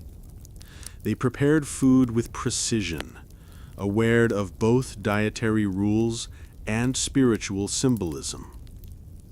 On major religious holidays, sweet pastries flavored with honey or herbs might be served. These were carefully shaped and sometimes marked with crosses or other motifs. On days of penance, the meals were austere: lentils, coarse bread, and water served without embellishment. After meals, the abbot might stroll through the private gardens, accessible through a walled gate beyond his quarters. These gardens were carefully maintained, not grand, but peaceful. Gravel paths lined with herbs, lavender, sage, rosemary, led between vegetable beds and medicinal plots. Clipped hedges bordered small orchards of pear or apple trees. Occasionally, a stone bench stood beneath an arching trellis. These gardens were not purely ornamental. They provided ingredients for the kitchen and remedies for the infirmary. In the warm months, it was common for the abbot to take a short walk after the noonday meal, hands clasped behind his back, head bowed, not in prayer, but in contemplation. The gentle buzz of bees, the rustle of leaves, the sound of distant chanting from the choir echoed softly across the paths. A garden boy, barefoot and quiet, might tend to the hedges in silence, careful not to interrupt the stillness. The abbot's involvement in the garden was largely observational, yet informed. He was expected to understand the medicinal properties of various herbs, the cultivation cycles of crops, and the symbolic meanings tied to certain plants. Lavender represented purity, rosemary, remembrance. Even the placement of flowers held meaning. Lilies near the chapel wall, violets beneath the window, as if the soil itself had been catechized. From the garden, the abbot might return to a short period of rest, reading, or correspondence. Meals and nature walks were not distractions. They were integral parts of the monastic rhythm, a balance between labor, worship, and reflection. The absence of noise, the repetition of tasks, and the predictability of each day formed a kind of slow-moving meditation. The garden was not an escape from the world, but a miniature of it, cultivated, ordered, enclosed. When guests came, local lords, clerical emissaries, or sometimes the bishop, the abbot's meals took on a more formal character. A guest would be received in the refectory, or even within the garden if the weather allowed. Conversation was still subdued, centered on spiritual topics, local disputes, or ecclesiastical business. But subtle signals, extra dishes, finer bread, a small flagon of imported wine, indicated the importance of the meeting. These meals were as much about diplomacy as about nutrition. Despite the quiet, the abbot's daily meals and time in the garden were moments of visible difference between himself and the brothers under his care. He ate separately, walked separately, and in some ways existed in a separate sphere. Yet he was not outside the rule. His privileges were regulated by long-standing precedent and expected to serve the stability of the whole monastery. Excess was discouraged, simplicity was praised, and in that delicate balance, the abbot dined not in luxury, but in distinction. While the abbot was a spiritual leader within the cloister, Beyond its walls, he was a political figure of no small consequence. Monasteries in medieval Europe were not only houses of prayer, they were powerful landholders, lenders, and administrative centers. In some cases, abbots wielded influence rivaling that of local lords. Their decisions affected hundreds of tenants, tradesmen, and minor officials whose livelihoods depended upon the economic health of the monastery. The management of monastic wealth was a daily concern, though rarely in a hurried or frantic manner. The abbot met regularly with his cellarer, the monastic officer responsible for provisions and estate income. These meetings occurred in a small counting room, lined with ledgers, wax tablets, and small chests locked with iron keys. Here, accounts were reviewed, grain stored, tithes collected, rents paid, and produce sold. Occasionally, visiting reeves from outlying villages would arrive to report on crop yields or disputes among tenants. The monastery's land holdings extended beyond the cloister walls, sometimes by miles. These included farms, vineyards, fisheries, and mills. The abbot oversaw their operation through a complex web of subordinates. Much of this land had been granted by nobles seeking spiritual favor or burial privileges, and thus the monastery's influence grew, one bequest at a time. Entire villages were under its jurisdiction, their peasants owing work or grain in return for tenancy. Negotiating rents, maintaining livestock, trading surplus goods, and dealing with unpaid debts required a calm but firm administrative hand. The abbot, though rarely involved in manual details, made the final decisions. He approved contracts. He resolved ambiguities in feudal custom. He attended periodic land courts held in the monastery's great hall, where stewards presented disputes for his judgment. These sessions were quiet, slow-moving affairs. No shouts, no weapons, just parchment, clerks, and long pauses as records were consulted. Beyond the economic, there was the political. The abbot was expected to maintain correspondence with bishops, regional abbots, and sometimes even the king's court. He might be summoned to a synod or asked to contribute funds to a crusade. He might receive noble visitors seeking advice or looking to place younger sons into the monastic life. His speech was measured, his responses slow. He was the image of clerical steadiness, even when the decisions at hand held serious implications for dozens of households. At times the abbot was drawn into regional disputes, a bridge in disrepair, a waterway contested, a boundary unclear. His monastery might have documents proving ownership or tithe rights. In such matters, the abbot sent emissaries, often monks trained in canon law, to represent the cloister's interests. These emissaries returned with letters and findings, which the abbot reviewed in silence before drafting his reply. The process could take days, but haste was never expected in monastic diplomacy. Wealth brought responsibility, and responsibility required order. The monastery's accounts were copied and recopied, stored in scriptoria under the care of the archivist. The abbot ensured these records were updated, painstakingly so, and verified by witnesses when possible. A single missing tally or misrecorded debt could affect the monastery's reputation for years. Accuracy was both a financial and spiritual imperative. God's house, they believed, must not be found wanting in its balance. The abbot also had the authority to invest monastery funds. Sometimes this meant lending grain or coin to local lords in exchange for future favors or reduced taxes. At other times, it meant hiring skilled masons to expand the church nave or paying glassmakers to repair windows after a storm. Every transaction was recorded.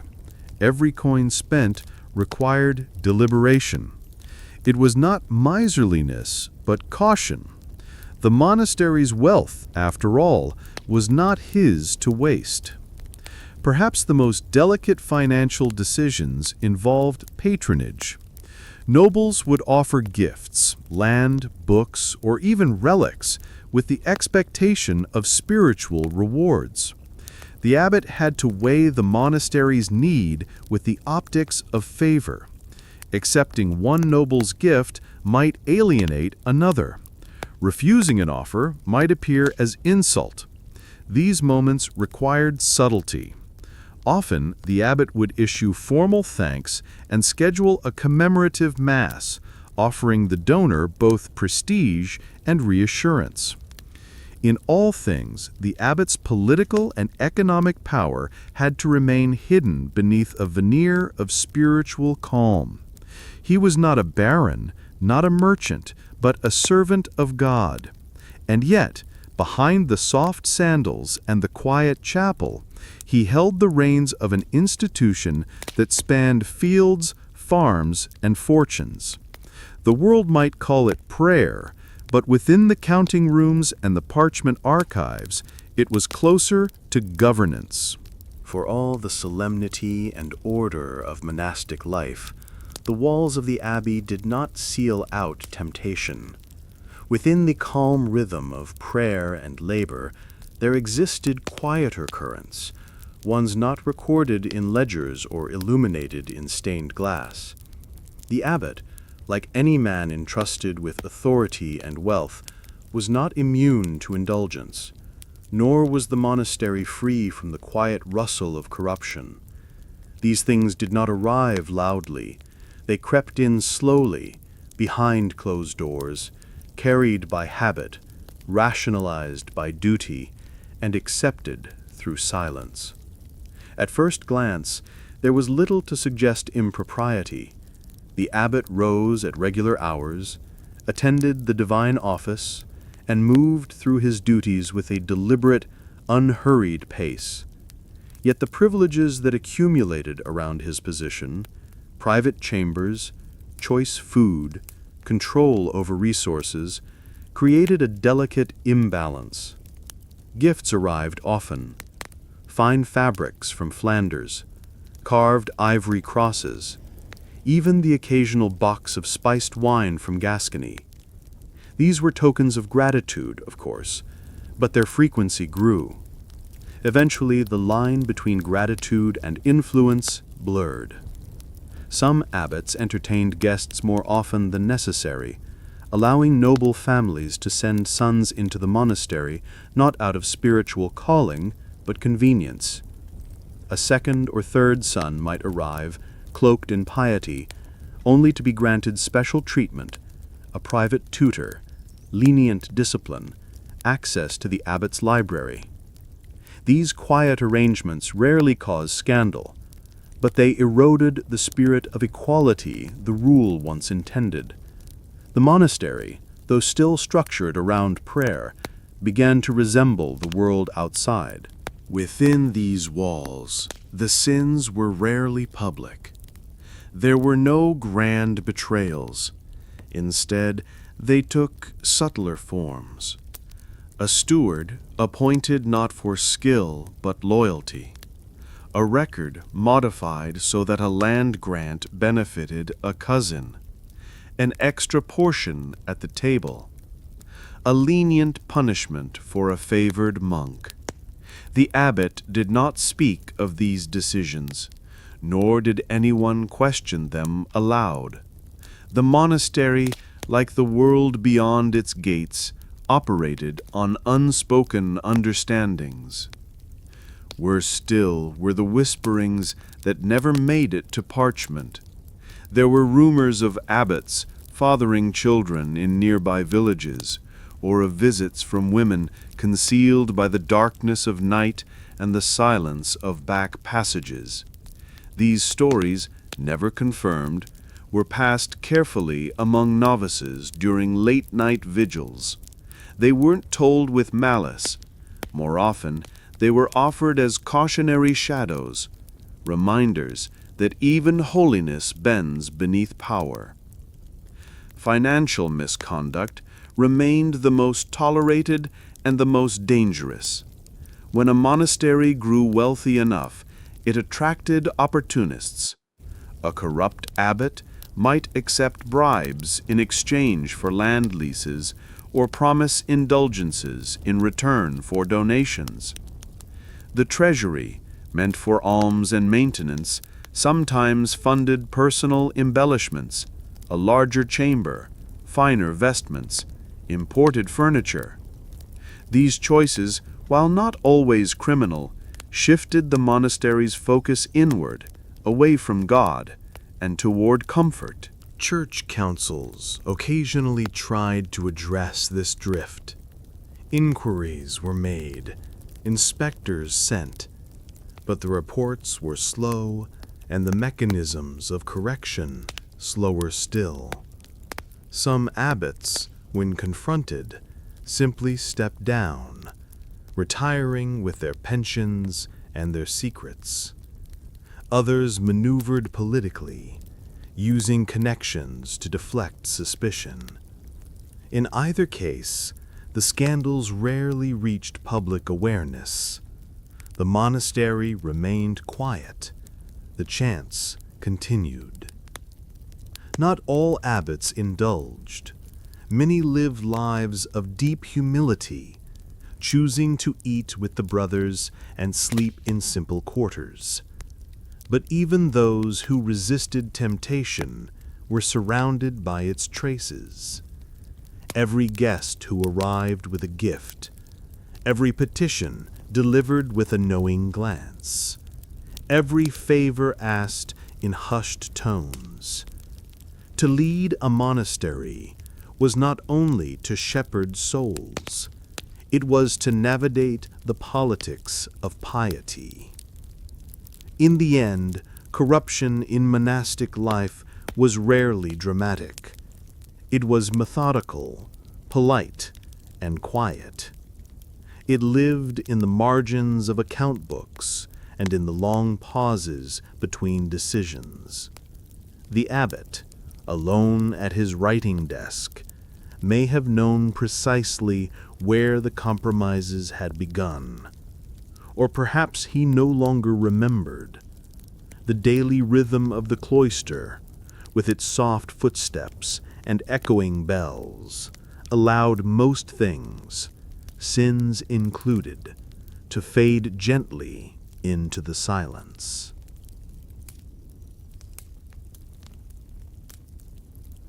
As we come to the quiet end of this long journey through cloisters and chambers, through fields of revolt and the silent margins of manuscripts, we return to the stillness of the present. The lives of medieval monks, abbots, scribes, and peasants unfolded at a pace unfamiliar to us now, measured in bells, in seasons, in small rituals repeated until they shaped entire generations. What we've seen is not the drama of conquest or crowns, but the soft machinery of everyday endurance. Behind monastery walls, life was not grand or romantic. It was structured, predictable, and often uncomfortable. Yet within that discomfort existed a kind of purpose, however rigid or obscure it may seem now. Even when power crept in, under robes, between lines of scripture, it did so quietly, slowly, never with the noise of scandal, but with the weight of tradition and the convenience of silence. Perhaps that is why these histories remain hidden, folded into the margins of books or beneath the routine of daily prayer. They are not forgotten, only resting, waiting for the patient reader or the curious mind willing to sit a while longer. And in revisiting them, not to awaken but to reflect, we catch something subtle, that even the most uneventful lives lived without glory or war or fame, still left behind the quiet architecture of a world. Thank you for staying through these hours of forgotten routines and overlooked truths. Until next time, when the past, once again, will unfold, not in bursts or battles, but in a gentle, unhurried breath.